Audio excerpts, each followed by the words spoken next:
सूरदास जी को दिखाई नहीं पड़ता, फिर भी राम जी की कृपा हो गई। राम श्याम दो एक हैं, अंतर नहीं निमेष। राम श्याम दो एक हैं, अंतर नहीं निमेष, दोनों एक हैं। राम जी की कृपा सूरदास पर हुई। तो पुजारियों ने रोज पूछते थे, बाबा बताओ ठाकुर जी ने कैसे कपड़े पहन रखे? तो कभी बतावें आज पीले पहन रखे, आज हरे पहन रखे, मोर पंख ऐसा लगाए हैं, माला ऐसी पहने हुए हैं, ठाकुर जी ऐसे लग रहे हैं। एक दिन पुजारियों ने सोचा बाबा को कोई कान में बता देता होगा, जैसे कुछ लोग हमारे ऊपर शक करने लगते हैं। लगता है बाबा को कोई बता देता होगा, चलो परीक्षा ले लें। कैसे परीक्षा लें? एक काम करो, हाँ किसी को मत बताओ, आज ठाकुर जी को कपड़े ही मत पहनाओ। बिना कपड़ों के ठाकुर जी को खड़ा कर दिया, एक माला डाल दी ताकि इज्जत ढकी रहे, पूरा नंगम नंगा कर दिया। अब सूरदास जी को बुलाया, बाबा इधर आओ, आज कौन से कलर के कपड़े पहने ठाकुर जी ने, जरा बताओ। सूरदास जी थोड़ी देर तो चुप रहे, फिर मुंह पे हाथ धर के बोले, भैया आज तो इतने प्यारे लग रहे, इतने प्यारे लग रहे, पूछो मत। अरे प्यारे बाद में बताओ, पहले ये बताओ कपड़े कौन से हैं? सूरदास जी बोले, देखेरी हरी आज नंगम नंगा, देखेरी हरी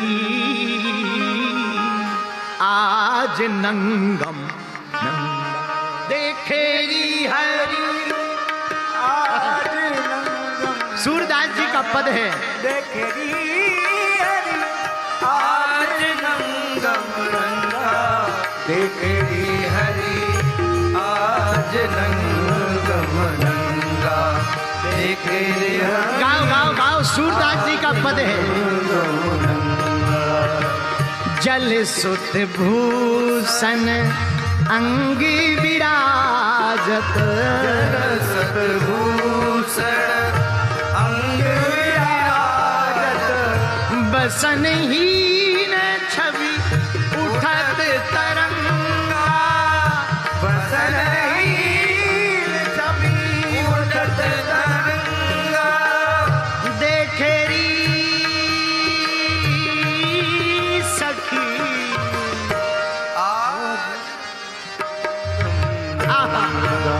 देखेरी आज नंगम नंगा, देखेरी सखी।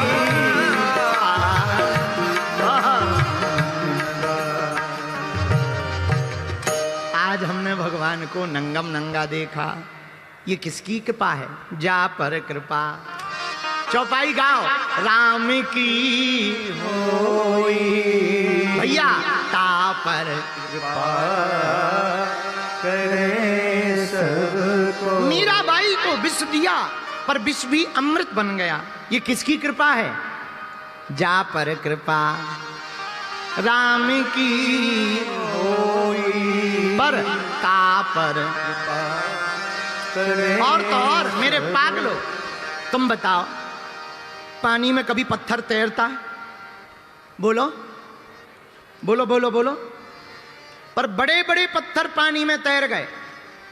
अच्छा राम जी के बानरों ने, तुम कहो इसमें राम जी की थोड़ी कोई महिमा है, ये तो नल नील को श्राप था। कुछ लोग ऐसा बोलने लगते हैं राम जी की महिमा थोड़ी है, ये तो नल नील का श्राप था। हाँ बहुत बढ़िया है, पर दूसरी कथा सुनो राम जी की कृपा की।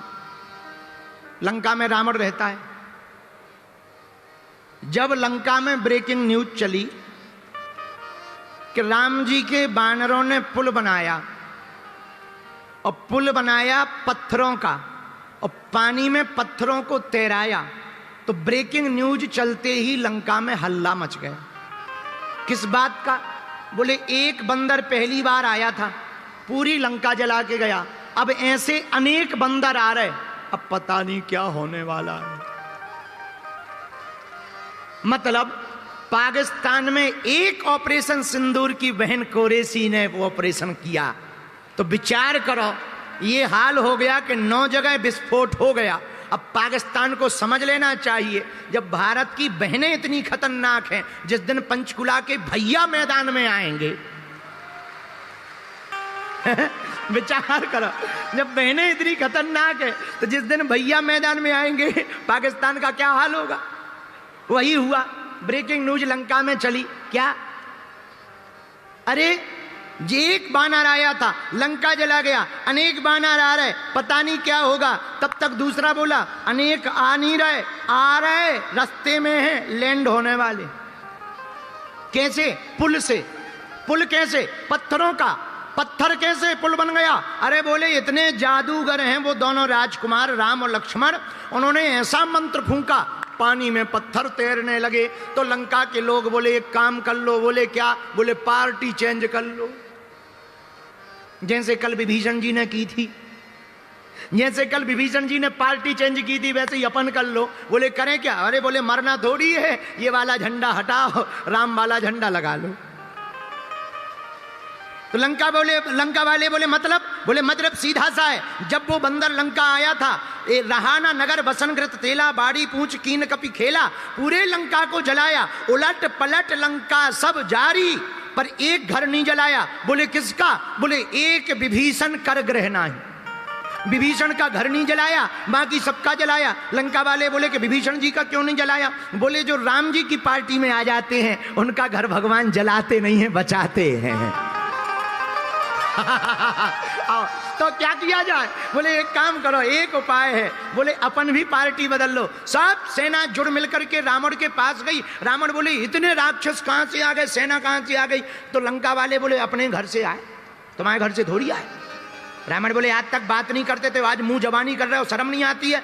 लंका वाले बोले शर्म काहे की, अब तुम खाओ शर्म, हम सब पार्टी छोड़ के जा रहे हैं, तुम्हारा इस्तीफा देना हो तो दे दो साहब बजरंगबली की। कहां जा रहे हो? दूसरी पार्टी में। बोले क्यों? बोले मरना थोड़ी है। बोले क्यों?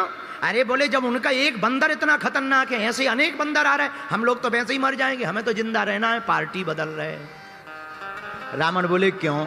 लंका वाले बोले वो लोग जादूगर हैं। कैसे जादूगर हैं? वो लोग पानी में पत्थर तैरा देते हैं, पानी में मंत्र लगा करके पत्थर तैरा देते। विचार करो राजा, अगर वो पानी में पत्थर तैराते हैं तो पत्थर बरसवा भी सकते हैं, और अगर पत्थर बरसवा दिए तो हम तो मर जाएंगे, तुम तो राजा हो, बच जाओगे, इसलिए भैया हमको झंझट में नहीं पड़ना है। रावण बोले ये कोई बड़ी बात थोड़ी है। प्रजा बोली कौन सी?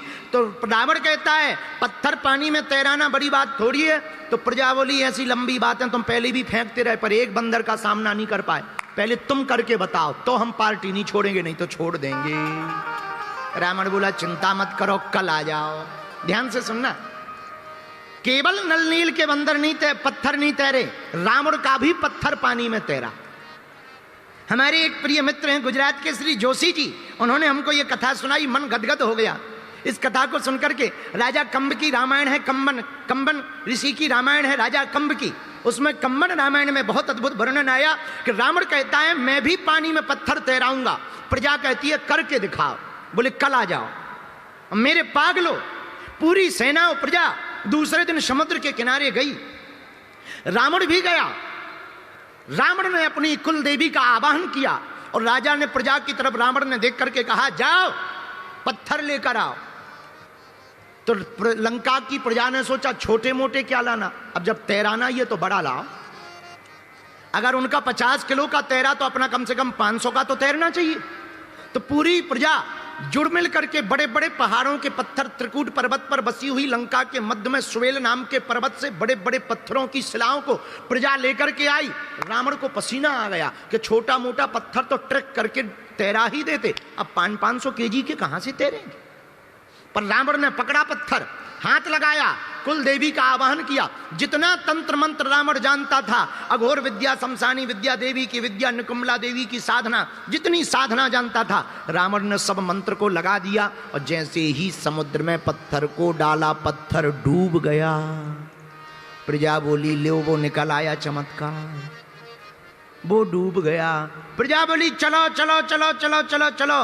रावण को पसीना आ गया, मनहीन हो गया, रावण से रहा नहीं गया। रावण ने सिर पानी में डाला और पता नहीं ये क्या बुदबुदाया, और ऐसा कुछ बुदबुदाया कि वो पत्थर पानी में ऊपर आ गया और तैरने लगा। प्रजा जय जयकार करने लगी, ताली बजाने लगी, हल्ला मचने लगा।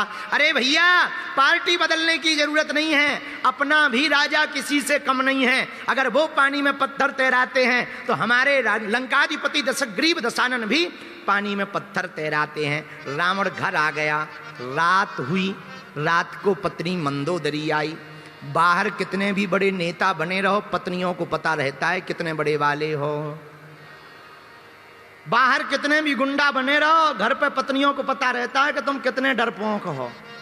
हाँ, तो रात को मंदोदरी जब रावण घर आया तो रात को मंदोदरी आई, उसे पता था कि तुम कितने बड़े वाले हो। चरण को दबाती हुई मंदोदरी मुस्कुराती हुई बोली, स्वामी बुरा ना मानना, तो एक बात पूछूं? बोले पूछो। बोले हमने सुना आपने आज पानी में पत्थर तैरा दिया, सब चर्चा कर रहे हैं। रावण बोले बिल्कुल, रावण लेटा था। मंदोदरी बोली क्षमा करना, हमें पता है आपके पास कौन कौन सी शक्ति है, कौन कौन सा मंत्र है, पर ऐसी कोई शक्ति, ऐसा कोई मंत्र नहीं है जिससे तुम पानी में पत्थर तैरा सको। बुरा ना मानो, ऐसी कोई देवी नहीं है तुम्हारे पास कि जो पानी में पत्थर तैरा सके।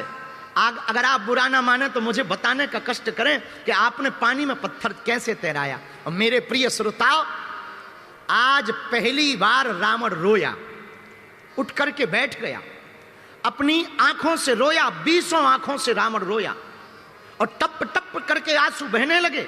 पहली बार जीवन में रावण रोया मंदोदरी के सामने।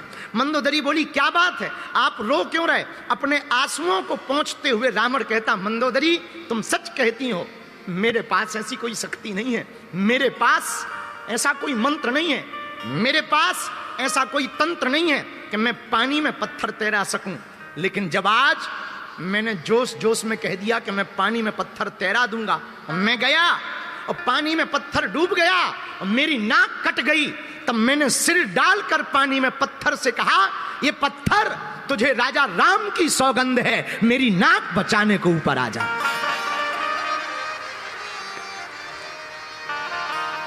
तुझे राजा राम की सौगंध है, मेरी नाक बचाने को ऊपर आ जा। और मेरे पागलों, मेरे प्रियजनों, वो पत्थर ऊपर आ गया। हम कहना ये चाह रहे कि तुम कहते हो कि राम जी की कृपा क्या होती? ये राम जी की कृपा होती कि दुश्मन भी अपना काम चला ले। ये राम जी की कृपा है कि शत्रु भी अपना काम चला लें। इसलिए मेरे प्रियजनों, हमारी हाथ जोड़ के प्रार्थना है, ये जो चौपाई हमने ली ना, बहुत अद्भुत चौपाई है। जा पर कृपा राम की